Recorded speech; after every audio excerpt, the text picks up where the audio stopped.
Murali kidnappers neon mask use பண்ணதுனால எந்த கடையில அந்த மாஸ்க் அவங்க வாங்கியிருப்பாங்கிறது தெரிஞ்சுக்கிறதுக்காக மாஸ்க் விற்கிற கடைகளுக்கு கால் பண்ணி உங்க கடையில நியான் மாஸ்க் விற்கிறீங்களான்னு கேட்டு தெரிஞ்சுக்கிறாரு. அதுல ஒரு கடைக்காரர் மட்டும் எங்க கடையில நியான் மாஸ்க் விற்கிறோம்னு சொல்ல முரளி அந்த கடையோட அட்ரஸ் எடுத்து வச்சுட்டு அங்க போறாரு. முரளி அந்த மாஸ்கை கொண்டு போயிட்டு அவர்கிட்ட காட்டிட்டு இந்த மாஸ்க் உங்க கடையில விற்கிறீங்களான்னு கேட்க அந்த கடைக்காரரு சார் ஸ்கூல் இல்லாட்டி காலேஜ் ஸ்டூடெண்ட்ஸ் ஃபங்க்ஷன் அப்பதான் இந்த மாதிரி மாஸ்க் வாங்குவாங்க, நாங்களே ஆன்லைன்ல ஆர்டர் பண்ணி தான் வாங்கணும், 5 மாஸ்க் தான் வாங்கியிருந்தேன், அதுல 2 தெரிஞ்ச அக்கா ஒருத்தவங்க வாங்கிட்டு போயிட்டாங்க, மீதி 3 இருக்கு, அதுவும் நீங்க கொண்டு வந்த இந்த கலர் மாஸ்க் இல்ல பர்பிள் கலர் மாஸ்க்னு சொல்றாரு.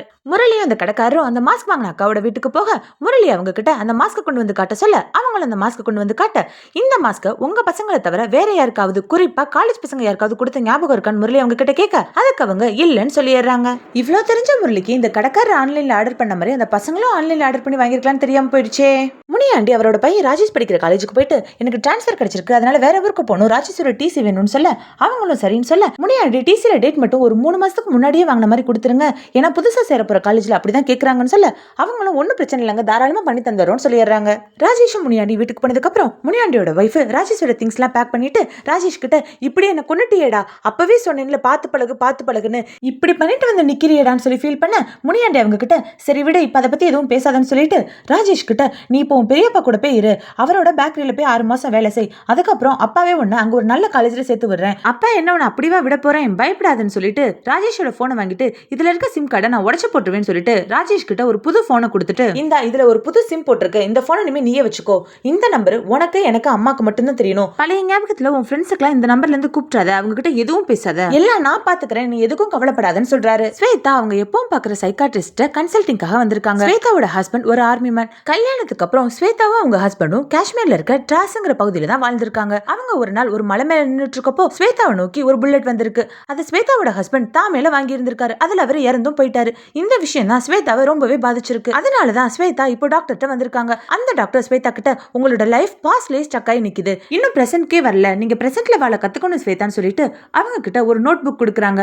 டெய்லி நடக்கிறத நீங்க இதுல எழுதுங்கன்னு சொல்லிட்டு அவங்கள அனுப்பிச்சு வைக்கிறாங்க. ஸ்வேதா அங்க இருந்து போனதுக்கு அப்புறம் வாவர் அங்க வராரு. வாவரும் இதே சைக்காட்ரிஸ்ட தான் கன்சல்ட் பண்றாரு போல. வாவரை பார்த்தோன்னே அந்த டாக்டர் அவர்கிட்ட நீங்க புதுசா ஃப்ரெண்ட்ஸ் பிடிச்சிட்டீங்களா கேட்க வாவர் இல்லன்னு சொல்றாரு.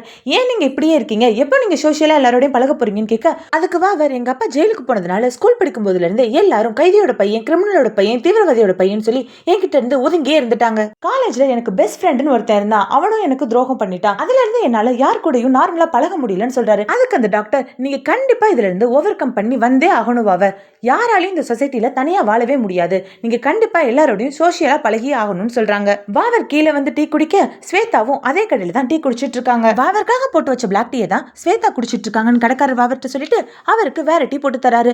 ஸ்வேதா டீ குடிச்சிட்டு அங்க இருந்து கிளம்பிடுறாங்க. சத்யாவும் நீலாவும் ரோட்ல நடந்து போயிட்டு இருக்காங்க. சத்யா நீலா கிட்ட எனக்கு ஐஸ்கிரீம் வேணும்னு கேட்டு அடம் பிடிச்சு ஐஸ்கிரீம் வாங்கி சாப்பிட்டுட்டு இருக்கா. இதையெல்லாம் ராஜா ஒளிஞ்சு நின்று பாத்துட்டு இருக்காரு. லலிதா அதெல்லாம் ராஜா பக்கத்திலே நின்று பாத்துட்டு இருக்காங்க. ராஜா நீலாவையும் சத்யாவும் தான் பாத்துட்டு இருக்காருன்னு லலிதாக்கு நல்லாவே தெரியும். இருந்தாலும் லலிதா ராஜா கிட்ட என்ன சார் நீங்க என்ன பண்ணிட்டு இருக்கீங்க, வண்டி எதுவும் பிரேக் டவுனா, நான் வேணா டிராப் பண்ணவேன்னு கேட்க ராஜா அதெல்லாம் ஒண்ணு வேணாம், தம் அடிக்கலாம் தான் நின்று தம் இல்ல வாங்கணும்னு சொல்லிட்டு நீலா அன்னைக்கு உங்களை ஒரு வேலையை பார்க்க வந்தாங்களே முடிஞ்சிருச்சான்னு கேட்க லலிதாவும் வெறும் ரெண்டல் அக்ரிமெண்ட் ரெனிவல் தானே சார் முடிஞ்சிருச்சுன்னு சொல்லிட்டு அங்க இருந்து போயிடுறாங்க. அடுத்து போலீஸ் ஸ்டேஷன்ல ஜீவா ராஜா கிட்ட வந்து சார் கடந்த 2 மாசத்துல அந்த ஹாஸ்பிட்டல்ல 7 போஸ்ட்மார்ட்டம் நடந்திருக்கு, அதுல 2 ஆக்சிடென்ட், 2 சூசைட், 3 மர்டர்ஸ். அந்த 3 மர்டர் கேஸ்ல 2 மர்டர் கேஸ் கேங் வார்ல ஆப்போனன்ட் பார்ட்டிஸ் 2 பேரும் வெட்டிக்கிட்டாங்க சார். அவங்க பேக்ரவுண்ட்ல விசாரிச்சிட்டேன் சார், அதுல எந்த சந்தேகமும் இல்ல. அதுல 3வது மர்டர் கேஸ் தான் சுரேஷ் கேஸ், அது இன்னும் யார் பண்ணதுன்னு நமக்கு தெரியலன்னு ஜீவா சொல்ல அதுக்கு ராஜா அதை நான் பாத்துக்கிறேன்னு சொல்லிட்டு அன்னைக்கு பார்க்குக்கு பணம் வாங்க வந்த 2 பேர்ல ஒருத்தன் போட்டு இந்த டி-ஷர்ட்ல பிளட் டிமாண்ட்ஸ் பிளட்னு ஒரு கோட் இருந்துச்சு. நம்ம ஊர்ல அந்த மாதிரி எல்லாம் ஃபேன்சியா டி-ஷர்ட் போடுறது ரொம்ப ரேர் தான். அந்த டி-ஷர்ட் எந்த கடையில வாங்குனதுங்கிறத விசாரிங்க, அதுல இருந்து நமக்கு ஏதாவது லீட் கிடைக்குதான்னு பார்க்கலாம்னு சொல்றாரு. அடுத்து ராஜாவோட வீட்டுல ராஜாவும் அவங்க அப்பாவும் சேர்ந்து சாப்பிட்டுட்டு இருக்க. ராஜாவோட அப்பா எதுவுமே பேசாம இருக்கிறதுனால ராஜா அவங்க அப்பா கிட்ட என்ன அமைதியா இருக்குன்னு கேட்க அதுக்கு அவங்க அப்பா இல்ல எனக்கு எல்லாமே போர் அடிக்குது, இந்த ஹோட்டல் சாப்பாடு எல்லாமே போர் அடிக்குதுன்னு சொல்ல ராஜா உடனே அப்பாக்கு தான் இன்னொரு கல்யாணத்துக்காக பேசுறாருன்னு நினைச்சிட்டு நீ என்ன சொல்ல வரேன்னு எனக்கு நல்லா புரியுது, நான் மாடனான ஆள் தான், தப்பால நினைச்சுக்க மாட்டேன், நீ தாராளமா பொண்ணு பாருன்னு சொல்ல அதை கேட்டுட்டு ராஜாவோட அப்பா சந்தோஷப்பட்டுட்டு அப்படியே அப்பா நீ மனசு மாறிட்டியா, அப்ப நான் கல்யாணத்துக்கு உனக்கு பொண்ணு பாத்துட்டுமான்னு கேட்க என்னது எனக்கு கல்யாணத்துக்கா, நானும் நீலாவும் பிரிஞ்சுதான் இருக்கும், டிவோர்ஸ் எல்லாம் பண்ணிக்கல, அவ நிச்சயமா என்னை விட்டு போக மாட்டான்னு ராஜா சொல்லிட்டு அங்க இருந்து போயிடுறாரு. நீலா ராஜாவோட அப்பாக்கு கால் பண்ணி உங்க பையன்ட்ட மியூச்சுவல் டிவோர்ஸ்க்கு பேசிட்டீங்களான்னு கேட்க இல்லம்மா நான் எதுவும் பேசல, அவன் அந்த ஐடியாலே இல்லன்னு ராஜாவோட அப்பா சொல்ல என் லாயர் சொன்னனாலதான் நான் உங்ககிட்டயே பேசினேன், நான் ஃபைட் பண்ணி டிவோர்ஸ் வாங்கிக்கிறேன்னு சொல்லிட்டு நீலா போனை வச்சிடறாங்க.